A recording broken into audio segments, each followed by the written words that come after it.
Hey everyone, David here from multitool.org. We get a lot of comments from the last video introducing the Wave Alpha.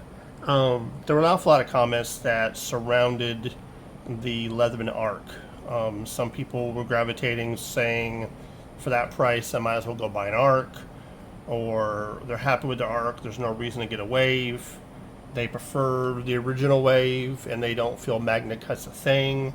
But I figured it would be worthwhile to make a video doing a comparison between the Leatherman Arc and the Wave Alpha. For those who are still on the fence trying to decide which one to buy, and furthermore there being a difference of about $50 between them. Do I spend the $200 and get the Wave Alpha, or do I spend the extra $50 and get the Leatherman Arc? Is there a difference? How drastic of a difference is there, and is it worth the extra $50? Or should I go for the Wave Alpha upgrade? So, just a quick recap on the Wave Alpha. The Wave Alpha is an upgrade from the Wave Plus that Leatherman has offered for the last couple of years. Has a lot of the same features that the Wave Plus has, with the exception of they have gotten rid of the serrated blade on the Wave Plus, and I have replaced it with a pair of scissors. The largest scissors that Leatherman has put on a multi-tool. Larger than the Surge when it comes to surface area. And they changed the main blade out, so instead of a clip point blade in 420, they now have a reverse Tonto in Magnet Cut. For those unfamiliar with Magnet Cut, they also added a thumb stud instead of a thumb hole. For those not familiar with Magnet Cut came out a few years back, and it is heralded by some as a wonder steel, probably one of the best all-around powder steels that we have. The benefits of using it would be it has exceptional edge retention, good toughness, and has very good corrosion resistance. It's a number 10. I'd say it's a 10 out of 10 when it comes to corrosion resistance. It is a steel that you can use safely around salt water, etc. And as long as you take care of it, it will just keep on working for you. So that's a good plus over the standard Wave. A lot of people didn't mind sharpening, but for those of us that like premium, which is what the Alpha is, the Magnet Cut would definitely be a way to go premium.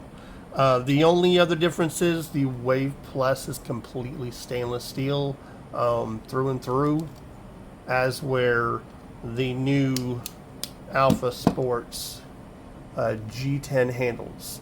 Unlike the G10 on the Leatherman Charge series, these are topo textured, kind of like a topographical map, and they're thicker than that on the G10 Charge series, so there's no flex compared to what it was in some of Leatherman's previous entries into the G10 handle market for multi-tools.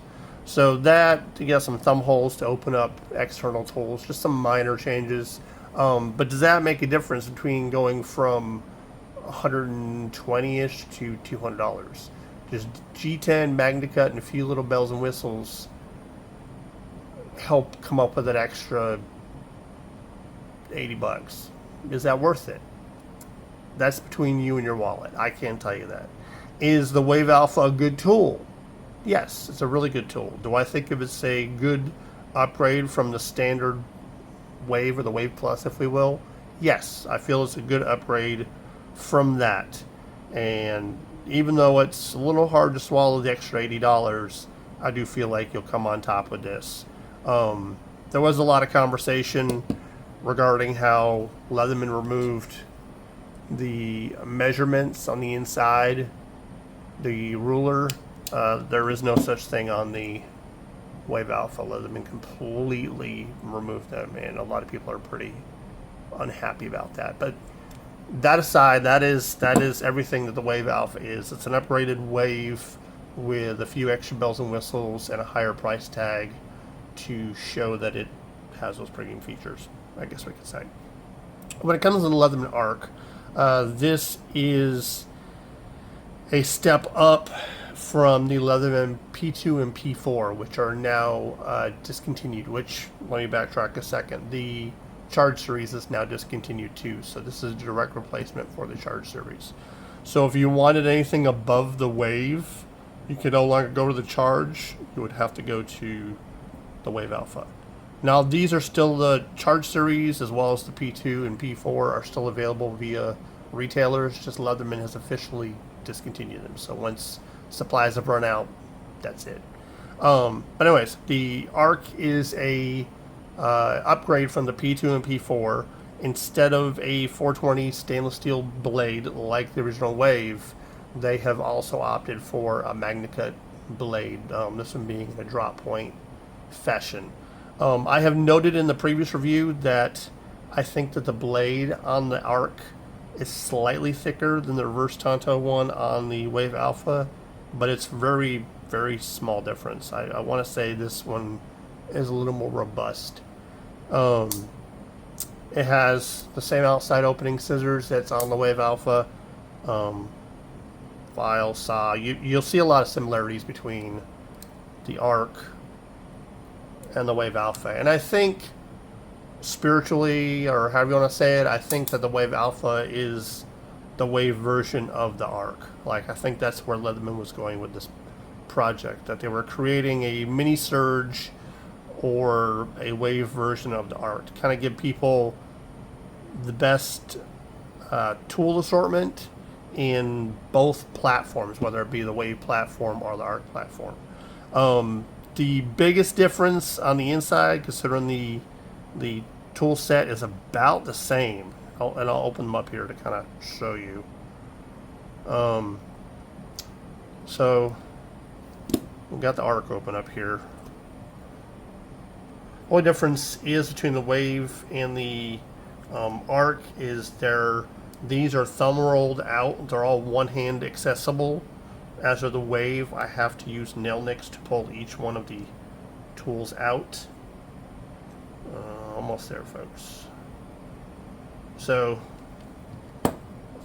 as you'll see, we have can opener / bottle opener on both, the driver on both, the eyeglass driver on both, the awl on both, and the large flat driver on both. That's why I'm wholeheartedly believe that Leatherman was trying to create the Arc platform, or the Arc toolset, excuse me, on the Wave platform, and I think that's the direction that they were going. I think they pulled it off exceedingly well. I think that there are some benefits to doing that because it gives people the best rounded tool set without having to buy a secondary tool. Because some people thought, hey, I love the Wave, but there is no Wave in the. I mean, there's no all in the Wave tool set. So that was an upgrade for that. But I guess what I need to say, because otherwise I'm just going to keep rambling here.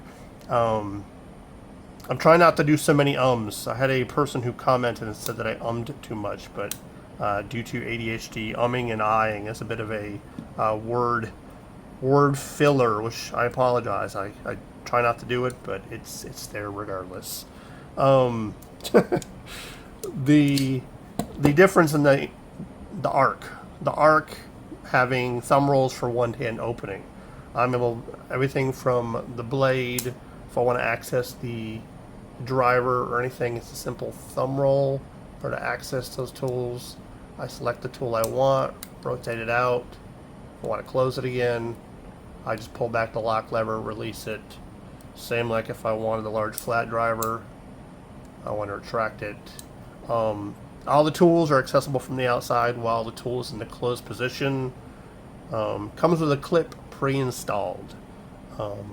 As with a Wave, I want to access any of those tools, I have to open the tool to be able to access those implements. Does not come with a pocket clip or a sheath or anything. Just comes with a box with just the tool itself.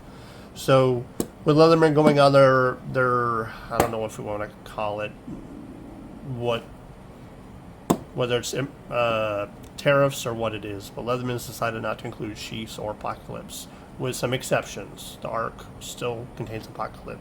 Yay! So if you want a pocket clip for this, you're going to buy it separately, or if you want color-coded sheath, Leatherman now offers an assortment of colors now to go with.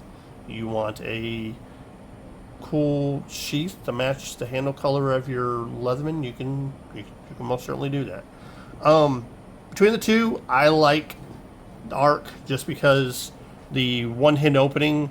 I like the free technology where there's a magnet that holds the handles together.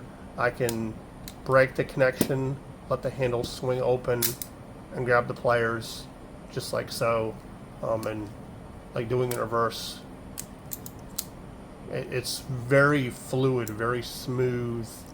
It is loosey-goosey. It is something that I've come to appreciate, as where this uses the tried and true, using friction. You're using friction, and I don't know if I call those cams, but friction to make things snap open, stay open, have to overcome that tension in order to close the tool. I think for the money, $200, getting a Magna Cut blade and getting the Arc tool set, but not buying the Arc, I think $200 is a good compromise. Yes, it's heartbreaking that it doesn't include any accessories, and I'm forced to spend an additional $20+ to carry this. Unless you have other Leatherman products like I do, you can use a sheath from another tool. This one wouldn't work because the signal is larger than the wave. Sorry, folks, I'm stitching this video because had somebody come in. For an additional $20 to get the clip, another $20 to get the sheath, I still think it's a really good deal, even though you have to spend a little bit extra money to get the parts. But that being said, I feel to pay $250 for an Arc to get the same tool set as the Wave Alpha, but you get the inclusion of a pocket clip, you get the magnetic architecture that's really buttery smooth, you've got the easy thumb roll to open up outside opening tools. I do think if I had to choose between them and I was looking at not necessarily longevity, but more ease of use, I would go with the Arc. Yes, it's $50 more than this at base price, being $200. But if I'm going to spend $20 for sheath, or maybe $20 for pocket clip, I'm almost halfway there between this and this. You know, might as well just get the Arc. And I think the improvements to the free platform help elevate it a little bit above the Wave Alpha. That's just personal opinion. So there you guys go. There's a little comparison. What I feel the difference between the two, which one's the better deal for the money, which one I recommend. A little comparison between the Wave Alpha and the Arc. You guys have any more questions? Anything else that you want to know about comparison between the two? Then ask me down in the comments section and we'll talk about it.